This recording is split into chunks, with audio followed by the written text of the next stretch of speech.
ಸ್ತ್ರೀ ಶಾಪ. ಸ್ತ್ರೀ ಶಾಪ ಯಾವ ರೂಪದಲ್ಲಿ ಬರುತ್ತೆ? ಸ್ತ್ರೀ ಶಾಪದಿಂದ ಆಗುವ ಸಮಸ್ಯೆಗಳು. ಹೆಣ್ಣನ್ನು ನವದುರ್ಗೆಯ ಸ್ವರೂಪ ಎಂದು ಕರೆಯುತ್ತಾರೆ ಹಾಗೂ ಹೆಣ್ಣನ್ನು ದೀಪಕ್ಕೆ ಹೋಲಿಕೆ ಮಾಡುತ್ತಾರೆ ಮತ್ತು ಲಕ್ಷ್ಮಿಯ ಸ್ವರೂಪ ಎಂದು ಹೇಳುತ್ತಾರೆ. ಒಂದು ಮನೆ ಅಭಿವೃದ್ಧಿ ಹೊಂದಬೇಕು ಎಂದರೆ ಹೆಣ್ಣಿನ ಪಾತ್ರ ಬಹಳಷ್ಟು ಮುಖ್ಯವಾಗಿರುತ್ತದೆ. ಒಂದು ಹೆಣ್ಣು ತಾಯಿಯಾಗಿ, ತಂಗಿಯಾಗಿ, ಮಡದಿಯಾಗಿ ಮನೆಗೆ ಬರುತ್ತಾಳೆ. ಹಾಗಾಗಿ ಶಾಸ್ತ್ರಾಧಾರಿತವಾಗಿ ಬಂದಿರುವುದು ಎಲ್ಲವೂ ನಮ್ಮ ಋಣದಲ್ಲಿದೆ ಎಂದರ್ಥ. ಅನಾಚಾರದಿಂದ ಬರುವುದು ಎಲ್ಲವೂ ಶಾಪದಿಂದ ಬರುವುದು ಎಂದರ್ಥ. ಸ್ತ್ರೀ ಶಾಪ ಎಂದರೆ ಹೆಣ್ಣನ್ನು ಇಷ್ಟಪಟ್ಟು ದೌರ್ಜನ್ಯಪೂರ್ವಕವಾಗಿ ಹೆಣ್ಣಿನ ಮೇಲೆ ತೊಂದರೆ ಮಾಡಿದರೆ ಅಥವಾ ಇಷ್ಟಪಟ್ಟು ಒಂದು ಹೆಣ್ಣನ್ನು ಅರ್ಧ ದಾರಿಯಲ್ಲಿ ಕೈಬಿಡುವುದು ಮತ್ತು ತೊಂದರೆ ಕೊಡುವುದು, ವಿವಾಹವಾಗಿ ಹೆಂಡತಿ ಮೇಲೆ ದೌರ್ಜನ್ಯ ಮಾಡುವುದು, ಇವೆಲ್ಲವೂ ಒಂದು ಹೆಣ್ಣಿನ ಶಾಪದೋಷಕ್ಕೆ ಗುರಿ ಆಗುವಂತೆ ಮಾಡುತ್ತದೆ. ಹೆಣ್ಣನ್ನು ಇಷ್ಟಪಟ್ಟು ಮದುವೆ ಆಗದಿದ್ದರೆ ಅಥವಾ ತೊಂದರೆ ಕೊಟ್ಟರೆ ಅವಳ ಕಣ್ಣೀರಿನ ಒಂದೊಂದು ಹನಿಯೂ ಶಾಪವಾಗಿ ನಿಮಗೆ ಕಾಡಲು ಶುರುವಾಗುತ್ತದೆ. ಆದ್ದರಿಂದ ಸಾಕಷ್ಟು ತೊಂದರೆಗಳನ್ನು ಅನುಭವಿಸಬೇಕಾಗುತ್ತದೆ.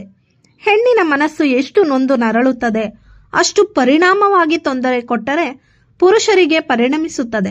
ಹಾಗಾಗಿ ಸ್ತ್ರೀ ಶಾಪ ಎನ್ನುವುದು ಮತ್ತು ಸರ್ಪಶಾಪ ಒಂದೇ ಮಾರ್ಗದಲ್ಲಿ ಬರುತ್ತದೆ ಎಂದು ಶಾಸ್ತ್ರದಲ್ಲಿ ಹೇಳಲಾಗುತ್ತದೆ. ಹಾಗಾಗಿ ಈ ಎರಡೂ ದೋಷಗಳು ಪುರುಷನನ್ನು ನರಳುವಂತೆ ಮಾಡುತ್ತದೆ. ಆತನ ಜೀವನದಲ್ಲಿ ಏನೇ ಮಾಡಿದರೂ ಕೂಡ ದರಿದ್ರ ಹುಟ್ಟುತ್ತದೆ.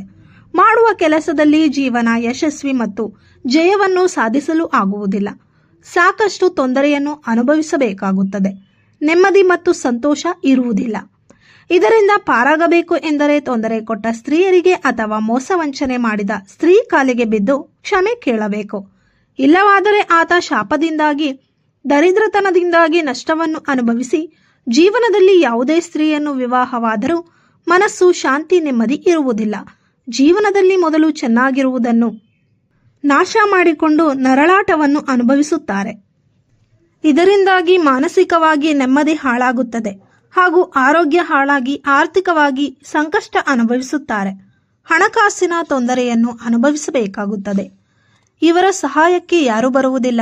ಹಾಗಾಗಿ ಈ ರೀತಿ ಸ್ತ್ರೀ ಶಾಪದಿಂದ ಹೊರಗೆ ಬರಲು ಏನೇ ಮಾಡಿದರೂ ಕೂಡ ಈ ಶಾಪದಿಂದ ಮುಕ್ತಿ ಹೊಂದುವುದು ಸಾಧ್ಯವಿಲ್ಲ ಎಂದು ನಿಮ್ಮ ಮನಸ್ಸಿನಲ್ಲಿ ನಿಮ್ಮ ಕರ್ಮದ ಫಲ ನಿಮಗೆ ಅರಿವು ಮಾಡಿಸುತ್ತದೆ. ಕರ್ಮದ ಫಲವನ್ನು ನಿವಾರಣೆ ಮಾಡಲು ಏನು ಮಾಡಬೇಕು ಎಂಬುದನ್ನು ಬಹಳಷ್ಟು ಮುಖ್ಯವಾಗಿ ಹಾಗಾಗಿ ಇಲ್ಲಿ ತಿಳಿಸಿದ್ದೇವೆ. ಯಾರೇ ಆಗಲಿ ಇಷ್ಟಪಟ್ಟ ಹುಡುಗಿಯನ್ನು, ವಿವಾಹವಾದ ಹೆಂಡತಿಯನ್ನು ಹಾಗೂ ಹೆಣ್ಣಿನ ಸ್ವರೂಪವಾದ ತಾಯಿ, ಅಕ್ಕ, ತಂಗಿ, ಮಗಳನ್ನು ನೋಯಿಸಬಾರದು. ಅವರನ್ನು ಸಂತೋಷವಾಗಿ ಇಟ್ಟುಕೊಳ್ಳಬೇಕು. ಸ್ನೇಹಿತರೆ, ಸ್ತ್ರೀ ಶಾಪಕ್ಕೆ ಒಮ್ಮೆ ಒಳಗಾದರೆ ಜೀವನದಲ್ಲಿ ಸಾಕಷ್ಟು ಕಷ್ಟಗಳನ್ನು ಎದುರಿಸಬೇಕಾಗುತ್ತದೆ. ಆದ್ದರಿಂದ ಹೊರಗೆ ಬರಲಾಗದೆ ತುಂಬಾ ಪಶ್ಚಾತ್ತಾಪವನ್ನು ಪಡಬೇಕಾಗುತ್ತದೆ. ಹಾಗಾಗಿ ಹೆಣ್ಣನ್ನು ದೇವರ ರೂಪದಲ್ಲಿ ಕಾಣಬೇಕು.